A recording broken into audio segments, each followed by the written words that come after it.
प्रबंधन बोधों के पास होना चाहिए। अनागरिक धम्म पाला ने 135 वर्ष पूर्व इस मूवमेंट को शुरू किया, आंदोलन को शुरू किया। 1891 में वो भारत में आए और 1892 में महाबोधि महाविहार की मुक्ति का आंदोलन शुरू हो गया। आज पहली बार एक बड़े पैमाने पर पूरे देश का प्रतिनिधित्व इस विरासत का वारिस बनकर के इकट्ठा हुआ और अपनी गवाही के लिए हम सम्राट अशोक को साथ लेकर के आए हैं, ये बताने के लिए इस महाबोधि महाविहार का निर्माण सम्राट अशोक ने किया था। जो भी निर्माण सम्राट अशोक ने किया है वो बोधों की विरासत है और जो बोधों की विरासत है उसे बोधों को मिलना चाहिए। बहुत हो गया नकली काम करते हुए, ढोंग करते हुए, झूठी दावेदारी करते हुए। अब हम ज्यादा इसको सहन नहीं करेंगे। मैं आपको बता देना चाहता हूं, जब मैं बौद्ध भिक्षु बना तो मेरे सामने एक ही लक्ष्य था कि मैं भारत में बौद्ध धर्म का प्रचार और प्रसार करूं और पिछले 20 वर्षों से मैं ये काम करता रहा। लेकिन जब आकाश लामा जी ने, भंते प्रज्ञाशील महाथेरो जी ने बौद्ध गया मुक्ति आंदोलन की बात की तो हमें समझ में आ गया हमारा लक्ष्य अधूरा था। जब तक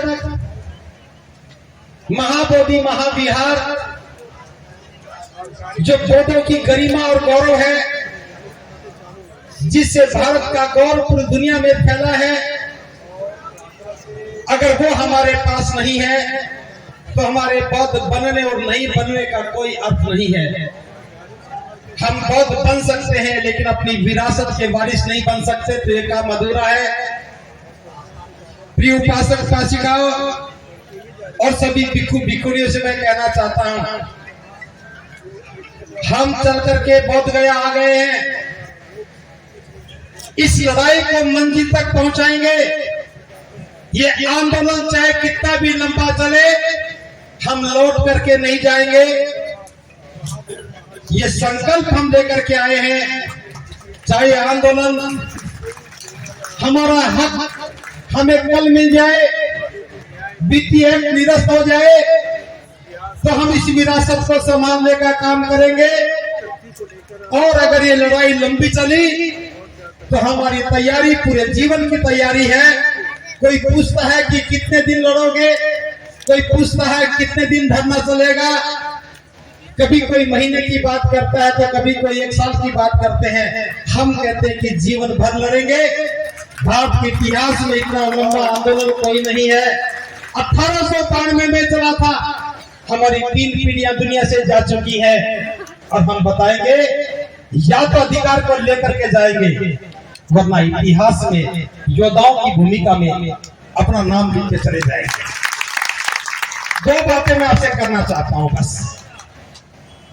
ये लड़ाई भिक्षु लड़ रहे हैं और बैकअप में बौद्ध समाज खड़ा है।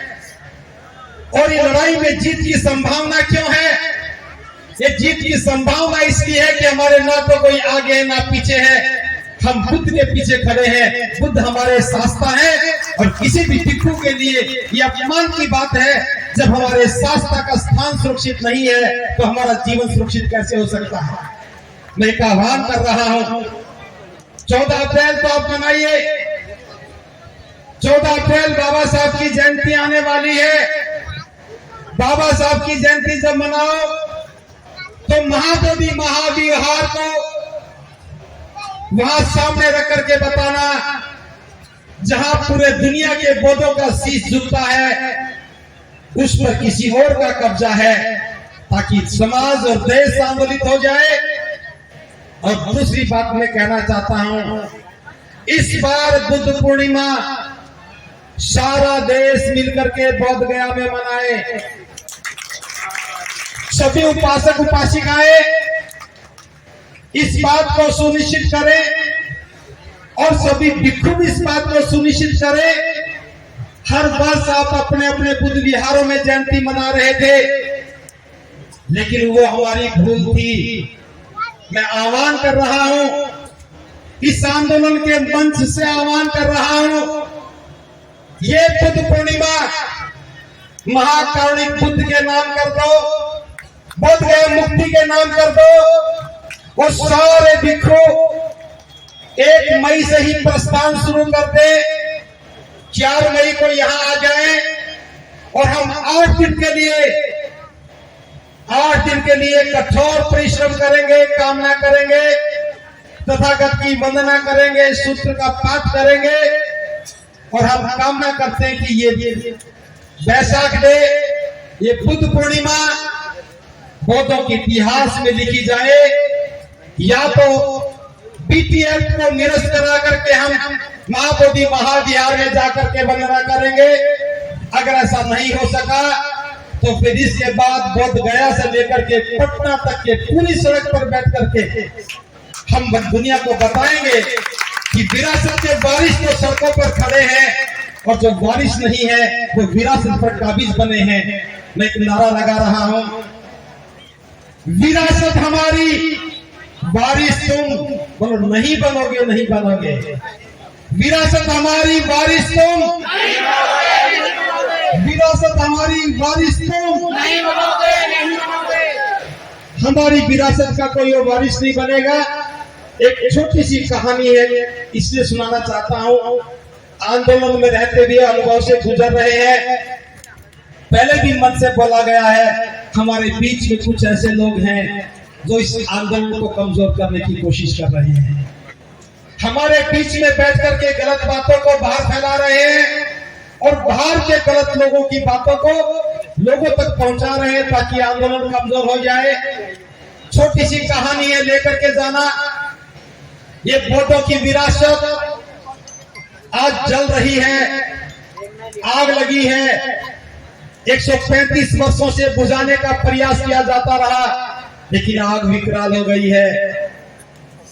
लामा जी जैसे, बनते प्रज्ञासिंह जैसे, आप तो यहाँ आज पंडाल में बैठे हैं, आप जैसे एक चिड़िया बन करके अपनी चोंच में पानी लेकर के आग को बुझाने का काम कर रहे हैं। जब हम इस आग को बुझाने का काम कर रहे हैं, विरासत की लड़ाई को आगे ले जाने का काम कर रहे हैं, तो कुछ लोग बंदर बन करके दूर बैठ करके हमें सलाह दे रहे हैं, बता रहे हैं तुम्हारी चोंच में 1 बूंद पानी आ रहा है, 1 बूंद पानी से जंगल की आग नहीं बुझेगी। थोड़े से भिक्षु बैठे हो, 300, 400, 500 भिक्षुओं के बैठने से ये बीटीएफ निरस्त नहीं होगा। मैं बता देना चाहता हूं, जो चिड़िया ने जवाब दिया, चिड़िया ने उस बंदर से कहा, जब बंदर ने कहा कि चिड़िया इस प्रयास में तेरे पंख झुलस चुके हैं, जंगल की आग बड़ी विकराल है, तेरी चोंच में 1 बूंद पानी आ रहा है, इस 1 बूंद पानी से जंगल की आग को नहीं बुझा पाएगी। एक चिड़िया पागल मत बन, मुझे देख, मैं आराम से बैठा हूं इस कमेटी का मेंबर बन करके, तू भी आराम से बैठ, अपना जीवन बचा, इस आंदोलन में कुछ नहीं रखा।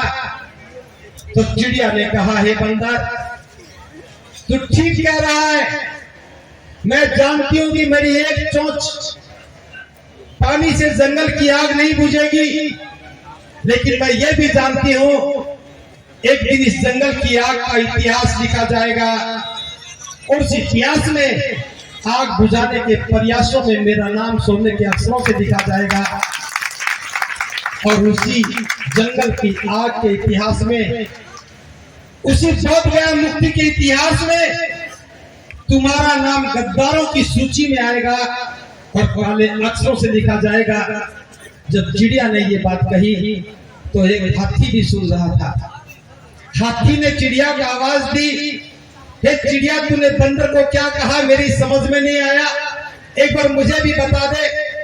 तो चिड़िया ने कहा कि हे हाथी सुन, इस जंगल में हम पैदा हुए, इन पेड़ों की छांव में फले फूले हैं, इन्हीं के फलों को खा करके हम जीवन जिया है। आज ये जंगल धू धू करके जल रहा है। गद्दार हैं वे लोग जो अपनी जान बचा के भाग रहे हैं, इस जंगल को जलता हुआ छोड़ रहे हैं। तो हाथी ने कहा, हे चिड़िया, अब मेरी समझ में आ गया है, अब तू इस प्रयास में अकेली नहीं है। हाथी ने एक लंबी सी चिंगार दी, जंगल के सारे हाथी इकट्ठे हो गए, अपनी अपनी सूंड में पानी भर करके आग पर फेंकने लगे और देखते ही देखते वो आग बुझ गई। चिड़िया का प्रयास था, हाथी की चिंगार थी, जंगल की आग बुझ गई। तो मैं भी ये कह रहा हूँ, लामा जी का प्रयास है, बौद्ध संगठनों का प्रयास है, भिक्षुओं का प्रयास है। अभी तक ये प्रयास चिड़िया के चोंच में आई हुई एक बूंद पानी का प्रयास थी, लेकिन मैं आज इस आंदोलन को अपना सामर्थ्य मान करके इस आंदोलन की शक्ति के साथ हाथी बन करके चिल्ला रहा हूँ। जिसे एहसास है कि वो हाथी है, जिसे एहसास है कि विरासत हमारी है, जिसे एहसास है कि वो बुद्ध का अनुयायी है, एक बार इस आंदोलन में शामिल हो जाए। और हम डेडलाइन दे रहे हैं, हम सरकार से अनुरोध कर रहे हैं, हम सरकार को बता रहे हैं, हम किसी के अधिकार नहीं छीन रहे, हम किसी व्यक्ति के विरुद्ध नहीं, ये आंदोलन किसी धर्म के विरुद्ध नहीं, ये आंदोलन किसी जाति के विरुद्ध नहीं, ये आंदोलन किसी से कुछ छीनने का नहीं, ये हमारी अस्मिता का प्रश्न है, ये हमारी विरासत का सवाल है, ये देश के बौद्धों के, दुनिया के बौद्धों के स्वाभिमान का सवाल है। हेलो, ये बौद्धों के स्वाभिमान का सवाल है। तो मैं इतना कहना चाहता हूँ, बुद्ध पूर्णिमा तक मिलकर के सारे लोग खड़े हो गए तो हम इस जंगल की आग को बुझा पाएंगे। इस महाबोधि महाविहार को गैर कानूनी अधिकार से मुक्ति दिला करके महाबोधि जो एक्ट बना है, मैनेजमेंट एक्ट बना है 1949 को निरस्त करवा करके बौद्धों के हाथ में इसका प्रबंधन दे करके गर्व और गरिमा से कह पाएंगे कि महाकारुणिक बुद्ध की जो विरासत थी हम उसको बचा पाने में कामयाब हो गए। इसलिए मैं आह्वान कर रहा हूँ इस देश के सभी भिक्षुओं से, सभी उपासक उपासिकाओं से, जहाँ भी जो भिक्षु रहता है उससे अनुरोध करें, मैं भी अनुरोध कर रहा हूँ, इस मंच के माध्यम से अनुरोध कर रहा हूँ, सभी भिक्षु बोध गया के लिए प्रस्थान करें। हम सबके रहने की व्यवस्था यही करेंगे, तपती धूप में तपेंगे, हम जितना तपेंगे। मेरी बात अच्छी नहीं लग रही क्या हमको भाई? क्या बात कर रहे हो? आवाज नहीं आ रही। हम इस धूप में तपेंगे, मुझे लगता है कि ये भी